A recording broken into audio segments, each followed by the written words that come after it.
حضرت ابو امامہ رضی اللہ تعالی عنہ روایت کرتے ہیں کہ رسول اللہ صلی اللہ علیہ وسلم نے فرمایا، علیکم بقیام اللیل فإنہ دأب الصالحین قبلکم وہو قربۃ لکم الی ربکم ومغفرۃ للسیئات ومنہاۃ عن الاثم۔ حضرت ابو امامہ رضی اللہ تعالی عنہ سے روایت ہے کہ رسول اللہ صلی اللہ علیہ وسلم نے فرمایا، تہجد ضرور پڑھا کرو کیونکہ وہ تم سے پہلے صالحین کی روش ہے۔ یعنی یہ نماز صرف امت مسلمہ کے لیے نہیں بلکہ ہم سے پہلے دیگر امتوں کے جو نیک لوگ گزرے ہیں ان کی روش بھی یہی ہے، اور تمہارے لیے اپنے رب کے قرب کا وسیلہ ہے۔ یعنی تہجد وسیلہ ہے کس کا؟ اللہ کا قرب حاصل کرنے کا، اور گناہوں کے مٹنے کا ذریعہ ہے، اور مزید گناہوں سے بچنے کا سبب ہے۔ یعنی پچھلے گناہوں کے صاف ہونے کا ذریعہ، نمبر 3 مزید گناہوں سے بچنے کی طاقت انسان کو نصیب ہوتی ہے اس کے ذریعے، یعنی گناہوں سے روک بنتا ہے۔ یہ روایت جو ہے ابن خزیمہ کی ہے۔ حضرت ابو ہریرہ رضی اللہ تعالی عنہ روایت کرتے ہیں کہ رسول اللہ صلی اللہ علیہ وسلم نے فرمایا، اس شخص پر اللہ کی رحمت ہو جو رات کو اٹھا، پھر نماز تہجد پڑھی، پھر اپنی بیوی کو جگایا، پھر اس نے نماز پڑھی، پھر اگر عورت غلبہ نیند کے باعث نہ جاگی تو اس کے منہ پہ پانی کے چھینٹے مارے، اور اس عورت پر بھی اللہ کی رحمت ہو جو رات کو اٹھی، نماز پڑھی، اپنے شوہر کو جگایا، پھر اس نے نماز پڑھی، پھر اگر شوہر نہ جاگا تو اس کے منہ پر پانی کے چھینٹے مارے۔ برابر کی بات ہے، دونوں کے لیے اجر بھی برابر کا ہے، اور دونوں کو حق بھی برابر کا ہے جگانے کا، اور دونوں کو پانی کا چھینٹا مارنے کا بھی حق ہے، اور اس میں کسی کی بھی بے عزتی کی بات نہیں۔ یعنی عورت اگر ایسا کرے اپنے شوہر کے ساتھ تو وہ اس کی طرف سے کوئی روڈنس نہیں ہوگی، کیونکہ عام طور پر جب کسی کو نیند کی حالت میں جگایا جاتا ہے اور خصوصاً اگر اس پہ پانی پھینک دیا جائے تو وہ کیا سمجھتا ہے کہ اس کی بہت بے عزتی ہو گئی یا اس کے ساتھ بہت برا کیا گیا، اور عموماً لوگ اس وقت بہت غصے کا مظاہرہ پھر کرتے ہیں کہ کیوں جگایا جا رہا ہے۔ حضرت ابو ہریرہ رضی اللہ تعالی عنہ کہتے ہیں کہ رسول اللہ صلی اللہ علیہ وسلم فرماتے تھے، فرض نماز کے بعد سب نمازوں سے افضل تہجد کی نماز ہے۔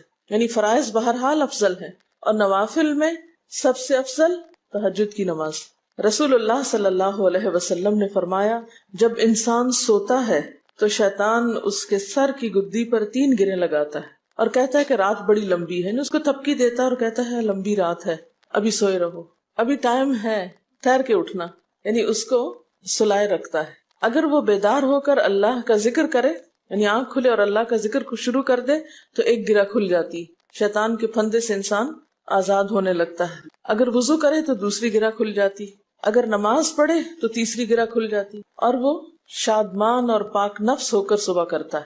یعنی جو شخص صبح نماز کے وقت پر، تہجد کے وقت، یا پھر کم از کم فجر کے وقت اٹھ جاتا ہے، اللہ کا ذکر کرتے ہوئے وضو کرے اور پھر نماز پڑھ لے، سورج نکلنے سے پہلے پہلے یہ کام کر لے تو وہ ایک مطمئن شخص کی طرح اٹھتا ہے، ورنہ اس کی صبح خبیث اور سست نفس کے ساتھ ہوتی۔ عام طور پر ہم اطمینان کی تلاش میں رہتے ہیں، سکون کی تلاش میں رہتے ہیں، اور یہ سوچتے ہیں کہ ہمیں ڈپریشن ہے یا ہمارے اندر ایک غم ہے، تو ہم اس کے اسباب نہیں جانتے کہ سبب کیا ہے۔ ان کے اسباب میں سے ایک بڑا سبب شیطان کی گرفت میں ہونا ہے، اور شیطان اپنی گرفت ویسے تو دن کے وقت بھی انسان پر رکھتا ہے، لیکن خصوصاً رات کے وقت جب انسان سو جاتا ہے تو وہ نہیں چاہتا کہ سوتا ہوا اٹھے انسان، اور اگر انسان ہمت کر کے اٹھ جاتا ہے، ذکر کرتا ہے، وضو کرتا ہے اور نماز پڑھ لیتا ہے تو یہیں سے اطمینان قلب کا آغاز ہو جاتا ہے، اس کی تسلی ہو جاتی۔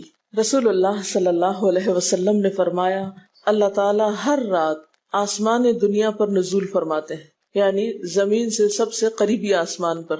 جب 1/3 رات باقی رہ جاتی ہے تو فرماتے ہیں، ہے کوئی جو مجھے پکارے؟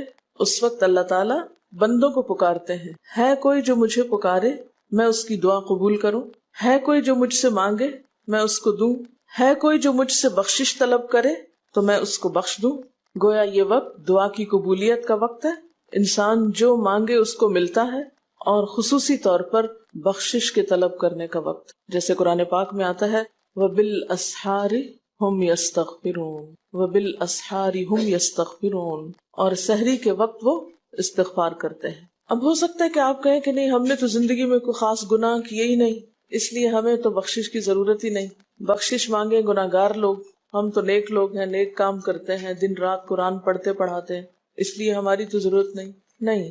نبی صلی اللہ علیہ وسلم جن کے اگلے پچھلے سب قصور معاف کر دیے گئے تھے، وہ اتنا لمبا قیام کرتے تھے کہ ان کے قدم مبارک سوج جاتے تھے۔ حضرت مغیرہ فرماتے ہیں رسول اللہ صلی اللہ علیہ وسلم نے اتنا لمبا قیام کیا رات کو کہ آپ کے پاؤں سوج گئے۔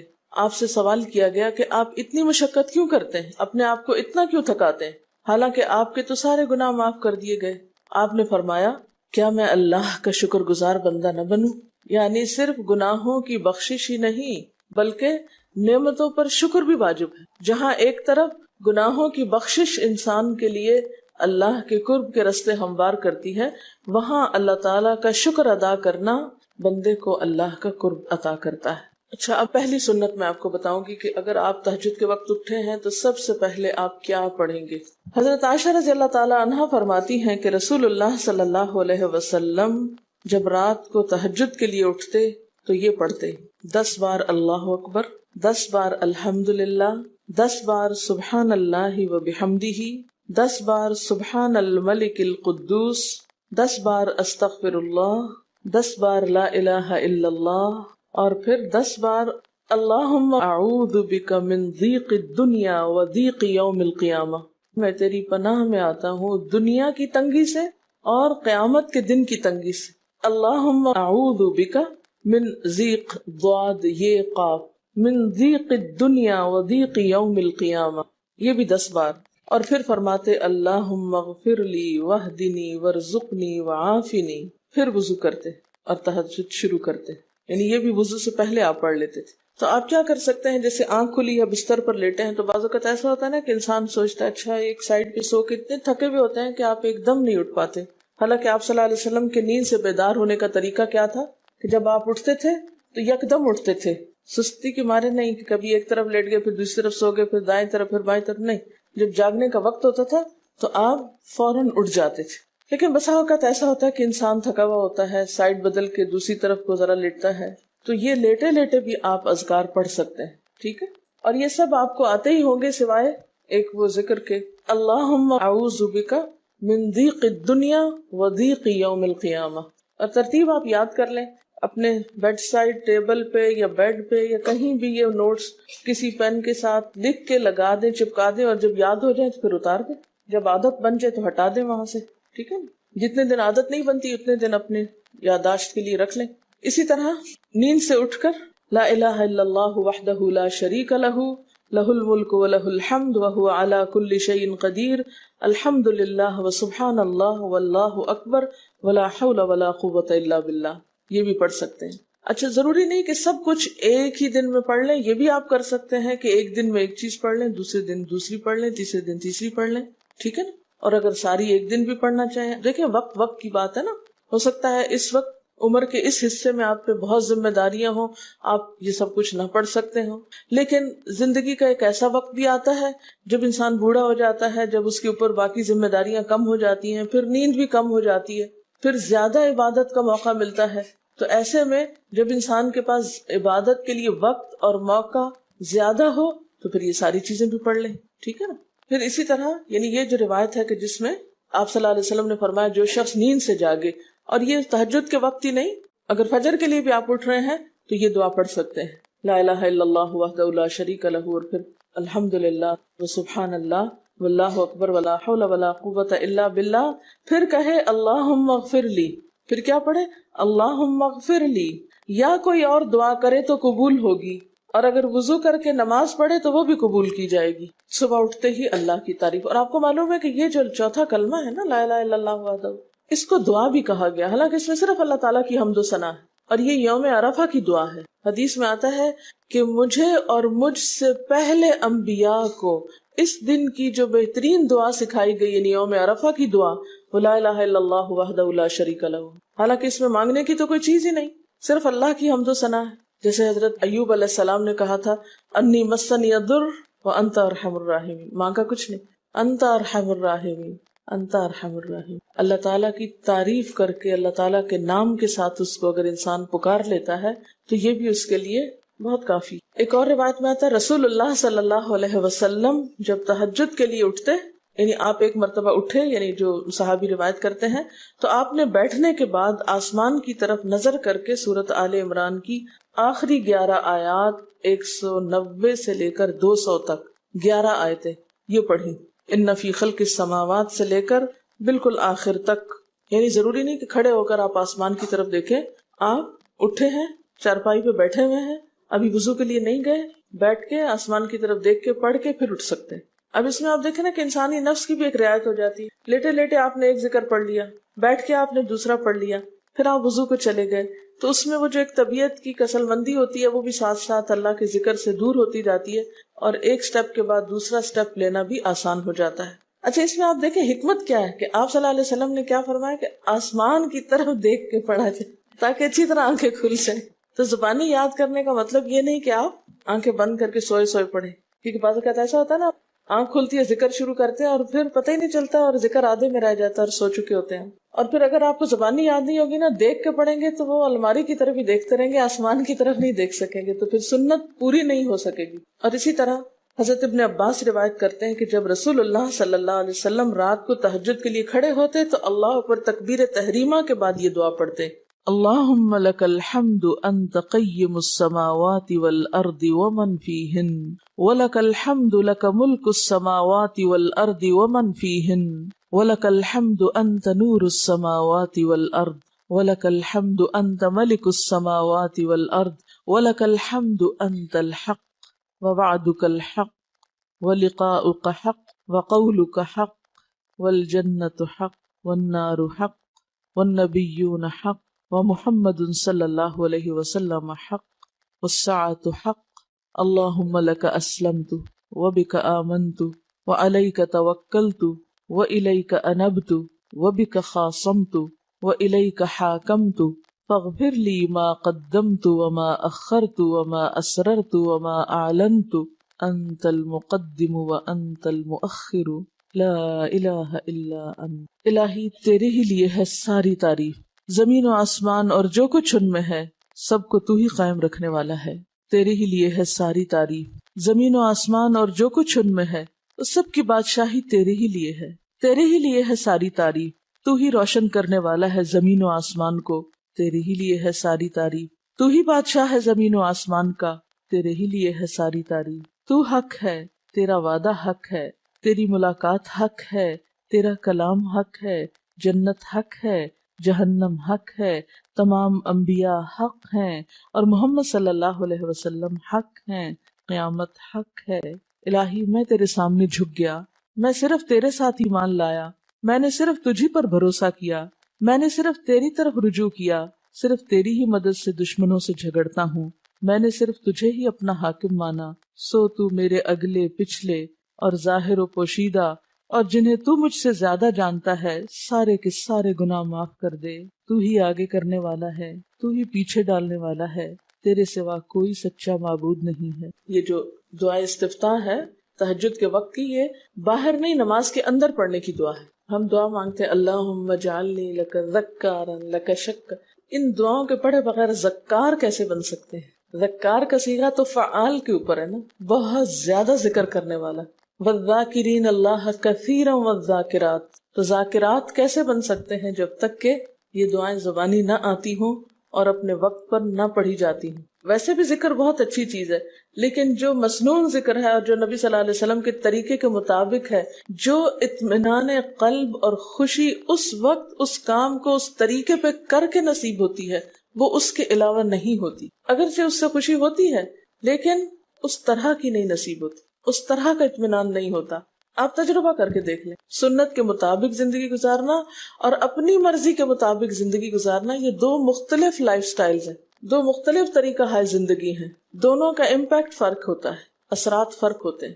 اور یہ نہیں کہ یہ کوئی بہت مشکل عمل ہے، بہت مشکل کوئی نہیں ہے، ہم کر سکتے ہیں.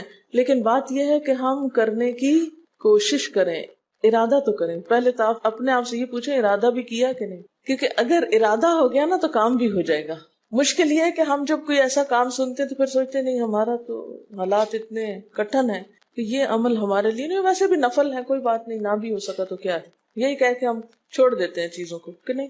لیکن میں سمجھتی ہوں کہ جو عمر آپ بچیوں کی خاص طور پر اس وقت اس عمر کو غنیمت سمجھے اور اس میں آپ نے جو کچھ اب یاد کر لیا، عادت ڈال لی، وہ اگلی زندگی میں شدید مصروفیت کے باوجود بالکل عادت ثانیہ ہو جائے گی، ایک روٹین ہو جائے گی اور آپ کو مشکل نہیں ہوگی. لیکن اگر اب نہیں عادتیں ڈالی، کل کو یا نئے سرے سے عادت ڈالنا بہت مشکل ہوگا. سنت مشکل نہیں ہے، صرف یہ ہے کہ ارادے، نیت اور پھر کوشش کی ضرورت. کر لیں گے تو ہو بھی جائے گا، آخر کرنے والے کرتے ہیں. لیکن جب ہم پہلے ہی سے سوچ لیتے نہیں بڑا مشکل، وہ تو اللہ والے کرتے ہیں اور وہ تو نیک لوگوں کا کام ہے، ہم تو نہ اللہ والے ہیں اور نہ ہی نیک ہیں، تو کیوں نہیں ہے، ہو جائے.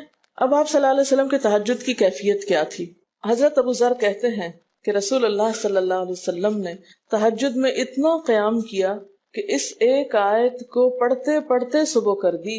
ایک آیت پڑھتے پڑھتے صبح کر دی. کون سی آیت تھی وہ؟ ان تعذبہم فانہم عبادک وان تغفر لہم فانک انت العزیز الحکیم. ایک آیت کو اتنی دفعہ پڑھا اور پڑھتے رہے اور پڑھتے رہے اور پڑھتے رہے، اسی میں صبح ہو گئی. تو طویل قیام جو ہے ضروری نہیں کہ وہ صرف کس وقت ہو، کوئی لمبی سورت پڑھ کے ہی، چھوٹی سورت بھی ہو سکتی ہے، لیکن روح کے ساتھ، شعور کے ساتھ اگر آپ دوہرا کے بھی پڑھیں. مثال کے طور پہ آپ نے کوئی سورت یاد کر لی ہے اور آپ پڑھنے کھڑے ہوئے ہیں اور آپ کو صحیح طرح آتی نہیں ہے، یا آتی ہے تو اتنی تیز نہیں آتی، بہت رٹی ہوئی نہیں ہے، تو کوئی بات نہیں، ایک آیت کو 2 دفعہ 3 دفعہ بھی آپ اس کو پڑھ سکتے ہیں اور اس طرح بھی پڑھ کے لمبا کر سکتے ہیں. یعنی طویل قیام صرف زیادہ قرات سے ہی نہیں، مختلف طریقوں سے ہو سکتا ہے. یہ آیت ہے سورۃ المائدہ کی 118 نمبر آیت ہے. اگر تو انہیں عذاب دے تو وہ تیرے بندے ہیں، اور اگر تو انہیں معاف کر دے تو یقیناً تو غالب اور حکمت والا ہے. حضرت حذیفہ رضی اللہ تعالی عنہ نے نبی صلی اللہ علیہ وسلم کو تہجد پڑھتے دیکھا. وہ کہتے ہیں سورۃ فاتحہ کے بعد آپ نے سورۃ بقرہ پڑھی، پھر رکوع کیا. آپ کا رکوع آپ کے قیام کی مانند تھا. ہماری تو کمر نہ ٹوٹ جائے. کر کے تو ذرا دیکھیں. میں نے زندگی میں پہلی دفعہ رمضان میں طویل رکوع اور سجدے کا موقع ملا. اس سے پہلے تو اس طرح کا سچ پوچھے کانسیپٹ بھی کوئی نہیں تھا، کیونکہ بہت سی چیزیں جب ہم پڑھتے ہیں تو ہم کہتے ہیں ہاں یہ نبی صلی اللہ علیہ وسلم کے لیے ہے، یہ تو آپ کی شان ہے اور آپ کا مقام ہے. ہم تو عام کمزور بندے ہیں. اصل میں ہم کمزور کیوں ہیں؟ اس لیے کہ ہم نے اپنی انرجیز بیکار باتوں میں بہت لگا رکھی، بیکار غم پالے ہوئے ہیں، بیکار مشغلے ہیں، بیکار گفتگویں ہیں. تو انرجی تو لگتی ہے نا. آپ فضول کی باتیں سوچیں تو کیا انرجی نہیں لگے گی؟ آپ لایانی چیزوں پہ کڑنا شروع کر دیں، کیا انرجی نہیں لگے گی؟ لگے گی. تو پھر آپ کے پاس کوئی تعمیری مثبت کام کرنے کے لیے نہ وقت ہے نہ انرجی ہے. پھر اس وقت تک آپ خالی ہو چکے ہوتے ہیں. رات کو دیر تک آپ اگر فضول گپ شپ کرتے رہے تو صبح اٹھے گا کون، اور پھر صبح پڑھے گا کون، اور اگر پڑھے بھی تو کیا پڑھے اس میں. کبھی آپ نے سوچا کہ احادیث کی یہ جو کتابیں ہیں یہ ساری کی ساری صرف آپ کی گفتگو نہیں، آپ کے عمل کا بھی احاطہ کیے ہوئے ہیں، اور ٹوٹل آپ کی گفتگو یہی ہے. اور اگر ہم اپنی گفتگو کو دیکھیں اور ہماری باتوں کی کوئی کتاب تیار ہو، نبی صلی اللہ علیہ وسلم کی عظمت کو پہچانیں، ہم اپنی گفتگو کا جائزہ لیں. اگر ہماری گفتگو بھی ریکارڈ ہو کر لوگوں کے پاس جانے لگے، لوگوں تک پہنچنے لگے، ہم عملی نمونہ کیوں نہیں لوگوں کے لیے؟ ہمیں دیکھ کر لوگوں کے عمل کیوں نہیں بدلتے؟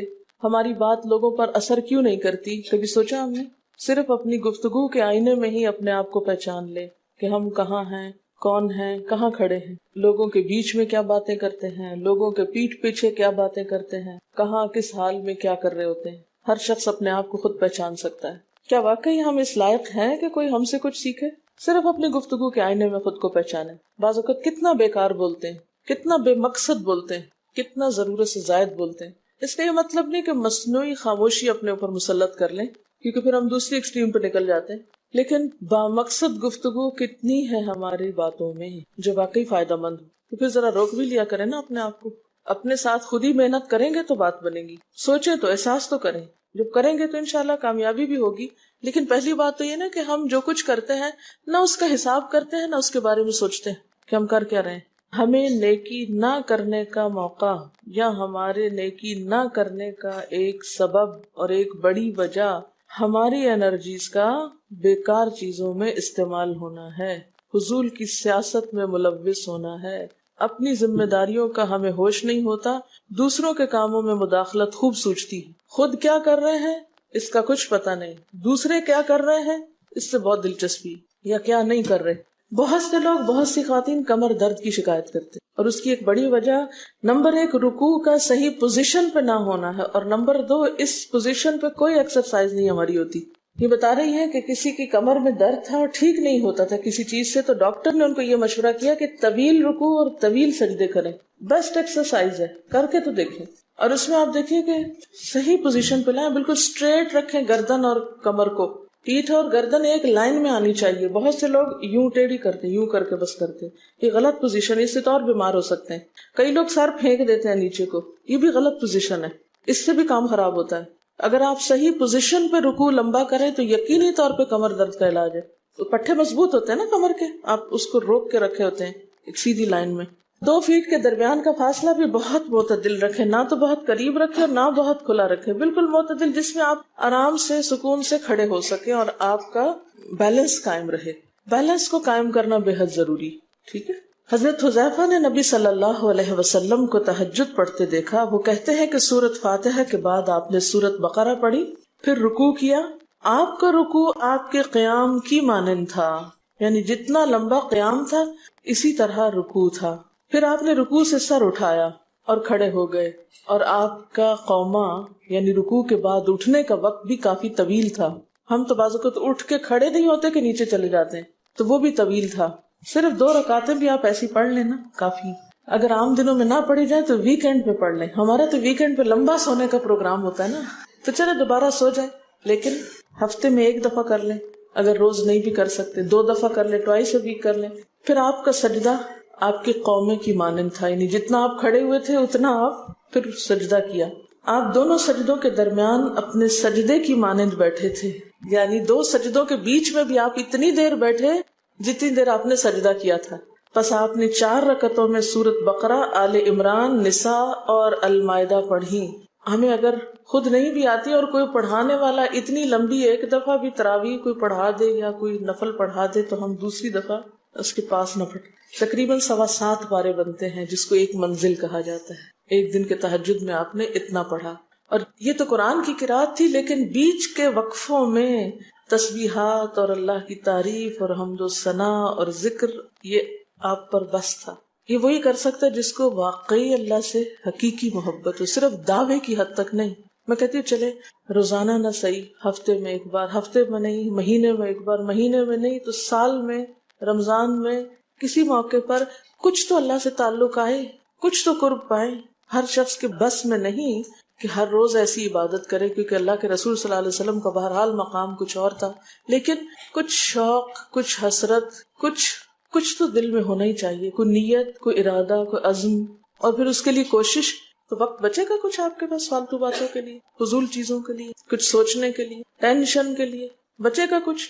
سب کچھ بھاگ جائے گا، کچھ بھی نہیں بچے گا، کیونکہ ان عبادی لیس لک علیہم سلطان، میرے بندے ان پہ اے شیطان تیرا کوئی زور نہیں چلتا، بس چلتا ہی نہیں ان پہ تیرا، سارا زور ہی ان پہ چلتا ہے جو فالتو ہوتے ہیں۔ فالتو ذہن جو ہوتا ہے وہ شیطان کا گھر ہوتا ہے۔ حضرت حذیفہ بیان کرتے ہیں کہ میں ایک رات آپ صلی اللہ علیہ وسلم کے ساتھ نفلی نماز میں شریک ہو گیا، آپ نے سورۃ بقرہ شروع کر دی۔ میں نے سوچا کہ آپ 100 آیات پڑھ کر رکوع میں چلے جائیں گے، مگر آپ پڑھتے گئے۔ میں نے خیال کیا کہ سورۃ بقرہ کو 2 رکعتوں میں پڑھیں گے، لیکن آپ پڑھتے رہے۔